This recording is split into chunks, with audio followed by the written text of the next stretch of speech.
The United States is facing a funding shortfall in Social Security, in Medicaid, Medicare, and that's going to happen in the next few years.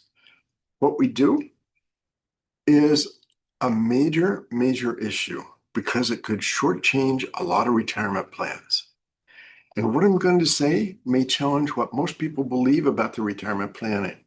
Could have a significant impact on the future. There will be people that ignore it and think that Congress will fix it without affecting you. We advertised this on Facebook this week, and there were 33 comments, and some of those comments were people that said, I depend upon Social Security. The United States is not, Congress will fix it. You know, they're going to ignore it and hope that Congress does. And there will be people who believe that the retirement plan will work the way it always has because they believe things are going to be taken care of. And there are people who believe that they can prepare now so retirement income is protected no matter what the government does. And most people can assume that it's only about investment returns. But the reality is, retirement planning is about policy risk as well. People that have retirement plans do financial planning. They think that the plan is there and it's about choosing the right investments and choosing the right amount of savings. But the issue is greater than that. There's policy risk, tax law changes, entitlement reform, hidden consumption taxes that can reduce purchasing power. And, I'm not sure if it's the people listening to this program, but the people who do the best and will do the best are the ones who plan for what could happen and not what they hope will happen. And with that, there are 2% potential shifts. And the good news is that Congress may be able to address it and fix it. They may be able to raise the retirement age, which would be a positive. They could adjust the benefit formula. Right now, if you make over 140,000, you quit paying into Social Security. They could raise that to 200,000 or 250,000 or 300,000 or higher, and that would be money flowing in. Remember, and as I read the comments on Facebook, a lot of people feel I paid into Social Security, that's my money. It's not how it works. What working people are paying in goes to those who are retiring. It's not your money going into a trust fund or an investment account. It's your money that you're paying in that's being paid out right away to those people who are drawing Social Security. In the 1930s, when the whole program was set up, you had 45 workers for every person that was retiring. That's no longer true today. We're down to a little over 3 people working to support every retiree. We're getting older and fewer workers to support every retiree. And Medicare and Medicaid face similar pressures. The trust funds are being depleted. And we should know Congress may address it. Everything may be fine. But imagine what would happen if 6 months' time, the retirement plan depended on things that were going to change. There's something that we also need to understand very, very clearly. And that's what Congress gives, Congress can take away. One of the biggest questions that was faced at a recent Personal Financial Planning Symposium, it was hosted by the American Institute of Certified Public Accountants and Chartered Institute of Management Accountants, was this: will the Roth IRA withdrawals always remain tax-free? It's a huge question. Almost every day, I see 1 or 2 or 5 different advertisements. Should you convert your regular IRA to a Roth. Sorry. Um, sorry. Sorry. Um, should you convert your regular IRA to a Roth? Congress loves that conversion process because it takes IRA accounts, which were tax deferred, you didn't pay any tax when you begin, converts and gives Congress immediate revenues. Um, um, so the question put before these people was, will the Roth IRAs remain tax-free? You know, what what does it mean? Um, what Congress gives, Congress can take away. It's no longer something that you can count on. Congress loves those conversions because revenue is created right now. But what happens in the future? Because the revenue that's created now, if those Roth IRAs are tax-free, what happens in 5 or 10 or 15 years when a lot of the conversions are out of the way? What happens? Um, I attended a conference where Preston Rutledge, the former Assistant Secretary of Labor, also raised exactly the same question. Will Roth IRAs remain tax-free? It, it was the same question. Congress is running out of money for Social Security. They're running out of money for Medicare. They're running out of money for Medicare. How do you fix it? One of the easiest ways is simply to make Roth IRAs taxable. Money in Roth IRAs. Think about that. For most people, they convert, they pay the tax on converting their regular IRA into a Roth IRA, and then 10 years later, they have to pay if the Roth becomes taxable. And the estimates are from Rutledge and from others that future tax revenues are going to be reduced by $14 billion simply because of the Roth conversions that were already done. And this was a couple of years ago. The taxes paid on money coming out of regular IRAs going into Roth means that future revenues are going to be reduced. And just think about how would you feel if you built your entire retirement strategy or a good portion of it by thinking that the money in your Roth IRA that you'd put aside was going to be tax-free and coming out tax-free, and suddenly that went away. How do you deal with that? I think it's a real question that has to be raised. Are you being sold on the converting your regular IRA to a Roth IRA?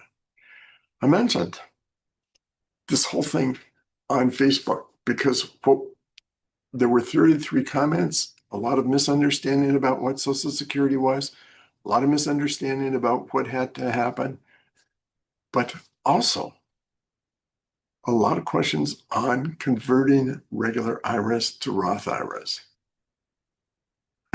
We're being sold on the idea. The idea is that tax rates, the reason you do a regular IRA was because tax rates when you retire are usually going to be less when you retire than they are when you're working.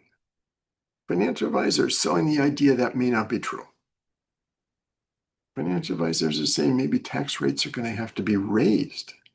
And if they're raised, there's an advantage to converting the regular IRA into a Roth IRA because you can convert at today's tax rate and maybe pay less than you would with a Roth at the end of time. But what if rates are exactly the same? Does it make a difference with your regular IRA or your Roth. You know, I think there's mathematically a way to think about that. Does it make a difference if rates stay exactly the same? To illustrate that, suppose you buy a widget for $100 and there's an 8% sales tax. And suppose you're given the choice. You can either take a 10% discount before the tax is applied, or you can take a 10% discount after the tax is applied. The widget cost $100. The sales tax is $8, so it's a total of $108. Do you take the discount before you pay for it so that you get the discount before the taxes apply? Or do you take the discount after the taxes apply? So think about how the math works. If you take the discount before, you take the discount 10% on the $100, which means you're going to pay $90, and 8% of $90 is a sales tax of $720. So instead of paying $108, you're paying $97.20, right? Get a 10% discount.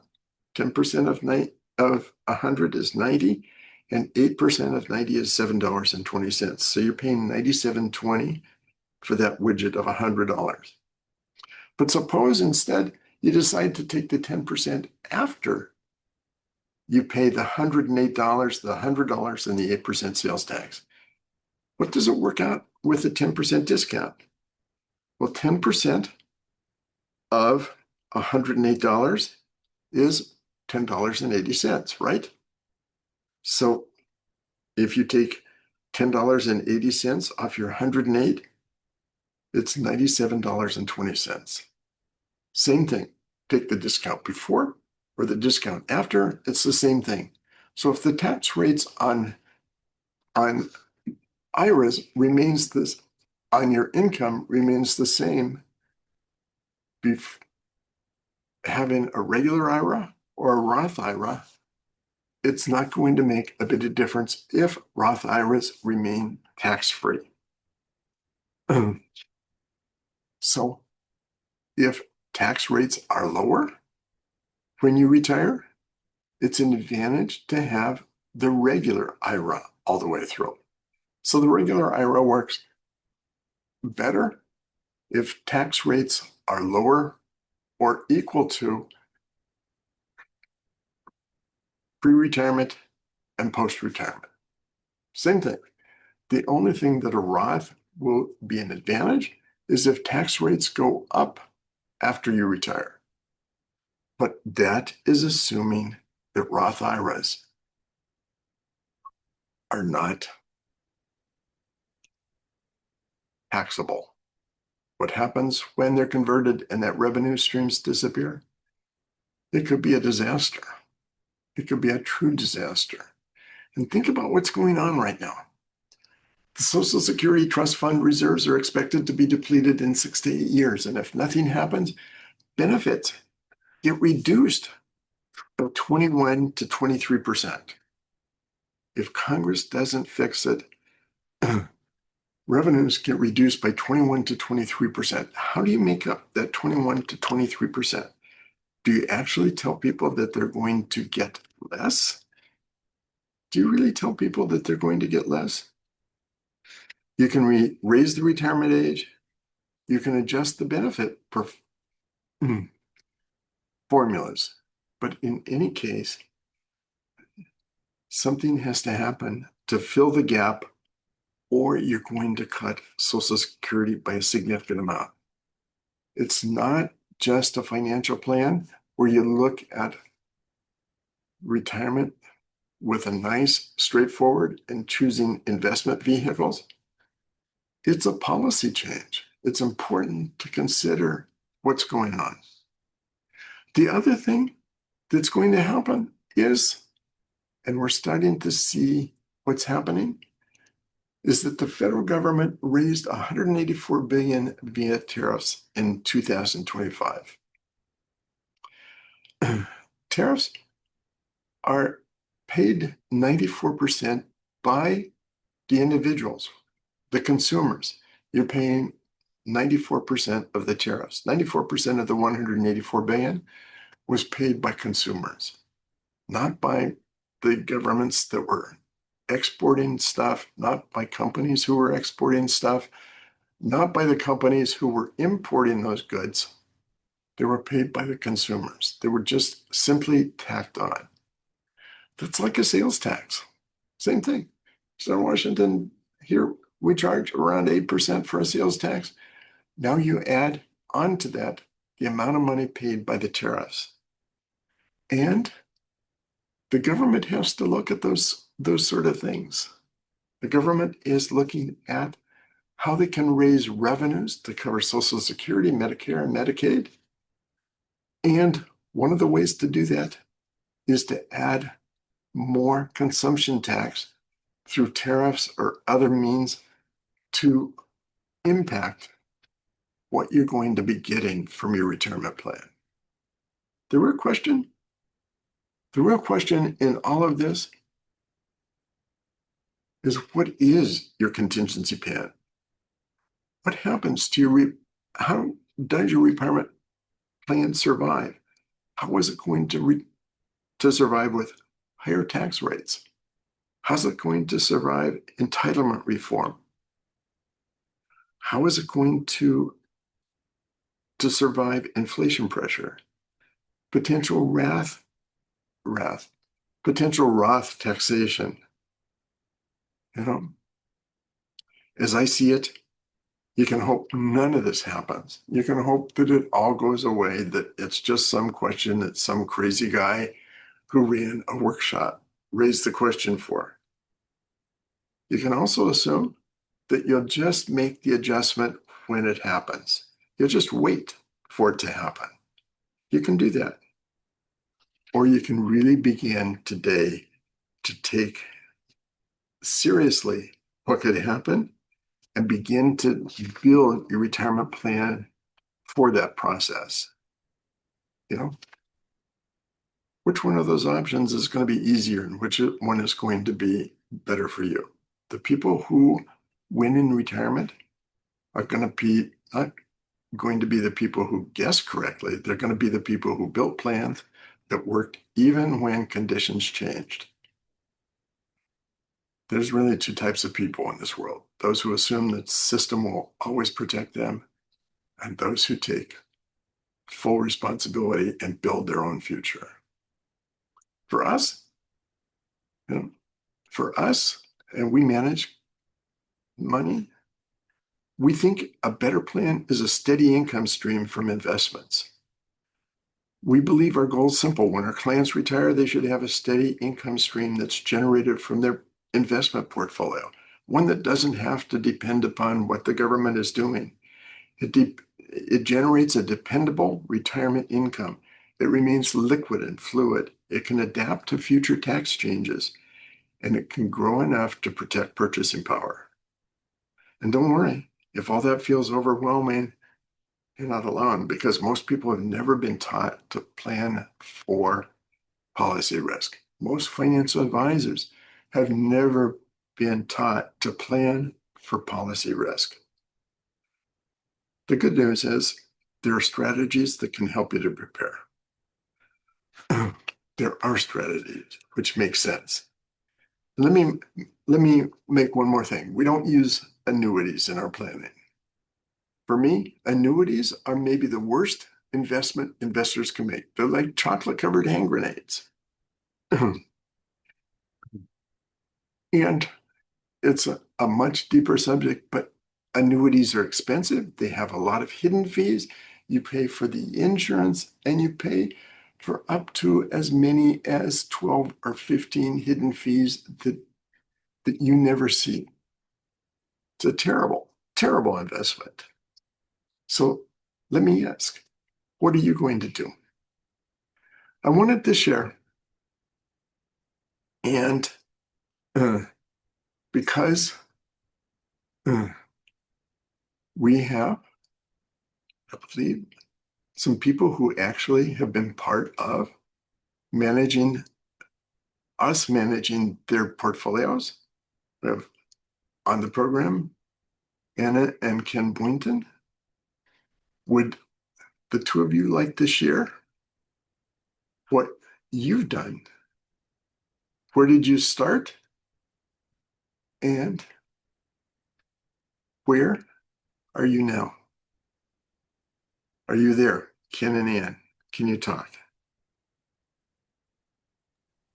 Mike, they are responding in the chat that they are here and they are ready to talk. So I'll turn it over to you. So where did you start before I started managing your funds?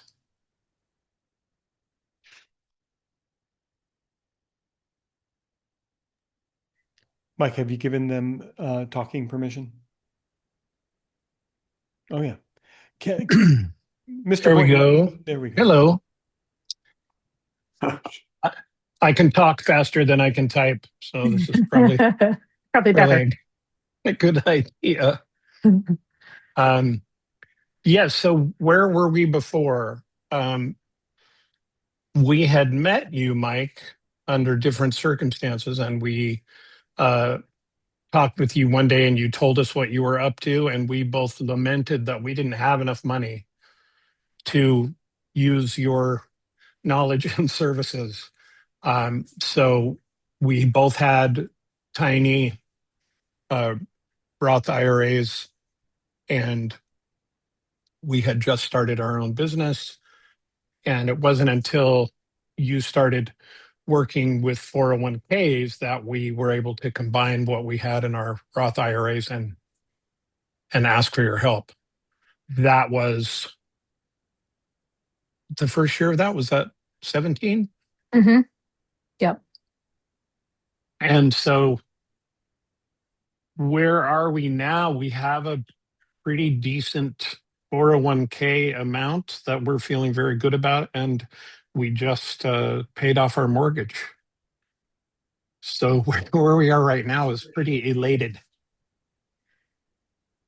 It went beyond our expectations of something we thought we could do. So that we attribute that to you, Mike, and just the way that you have invested for us and managed it for us. And it's been just a game changer to think of us in a different position than we would have imagined ourselves in, less than 10 years ago. And we're sticking. We don't need to do anything different. So that's it. Well, thank you for that. Thank you. What advice would you give to somebody else that's listening to what we're talking about today? I think. Go ahead. Go ahead, Ken. No. You're going to say exactly what I was going to say. Go ahead. I was going to say, don't be afraid to sit down and discuss your situation, because we almost didn't.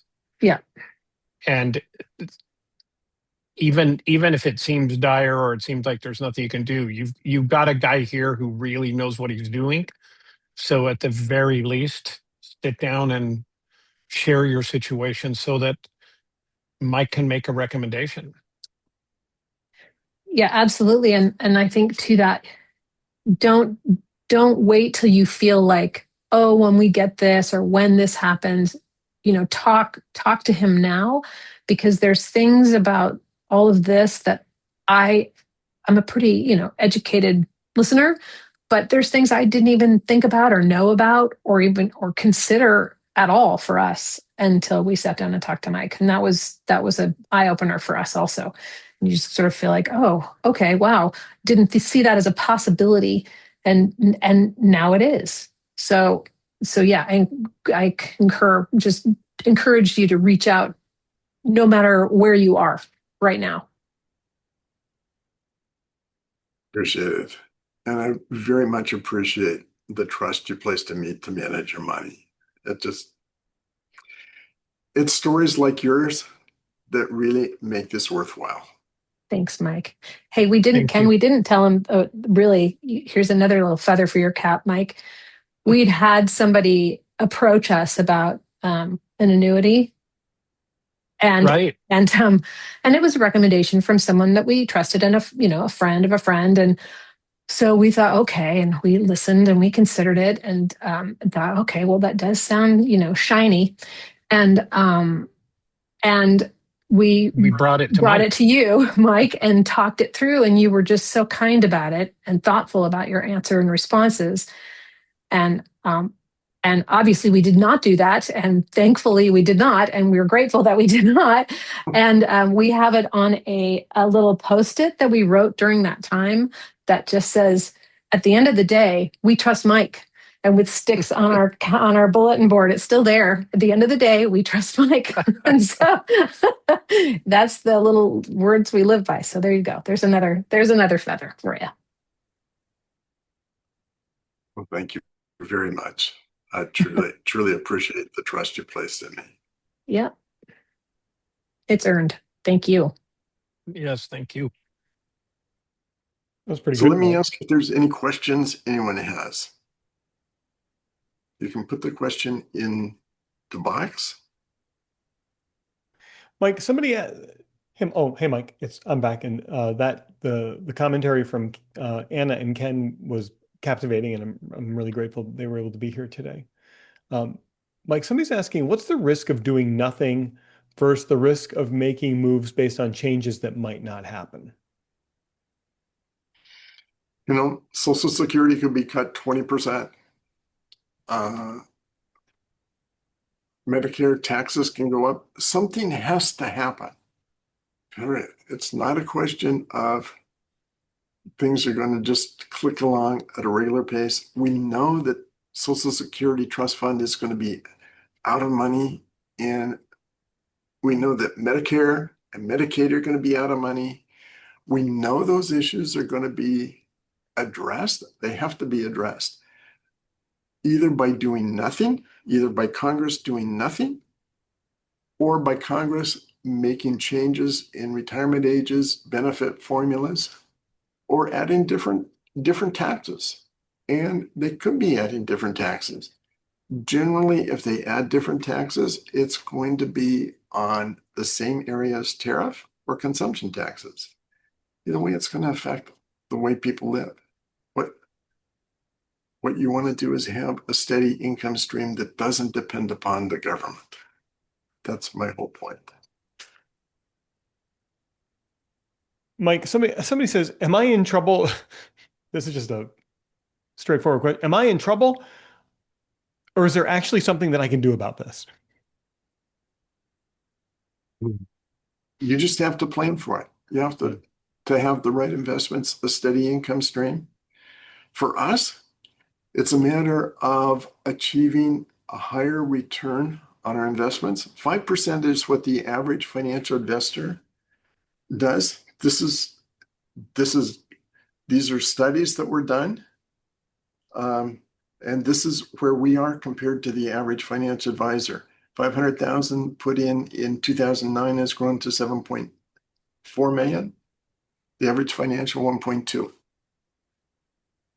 For us, it's finding the right investments and managing those investments over time. So that you can depend upon the money coming out of your investments and not on the mercy of the government. Does that make sense? That makes sense to me.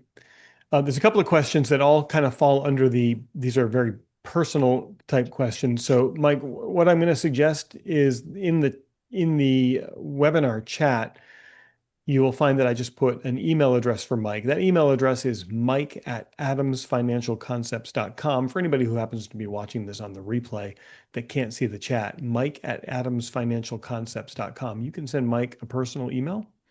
And I know for a fact that he opens, reads, and responds to every single one. So that would be the best place to ask real personal questions. And Mike, that's all I've got for questions queued up. Yeah. So let's talk about what's going to happen next week then. And these are the disclaimers. You got to see how I do. Coming up next week, it's the truth about China, how we got here, where we're going, and what it means for investors. China is now the second largest economy in the world. In 1970, they were a rural, backwards sliding country. not even really figuring into worldwide market. Now, a lot of talk about China. Hmm. How did they get there? How did they get to where they are? Where are they going and what it means for investors? That's coming next week. So, Wow. Amazing. Thank you for sharing that, Mike. Great job today. Thank you, Anna and Ken, for being here. Really appreciate it. Thank you, everybody, for being here, actually. Links are in the chat. And Mike, as always, you get the final word. well, thank you for being here. Thank you very much, Ann and Ken, for trusting me to manage your money. And thank you for sharing about that. And thank you for the rest of you being here. I will be back next week talking about China. Please join us next week. It's a very, very important topic. And with that, have a good week, and I will see you next Thursday.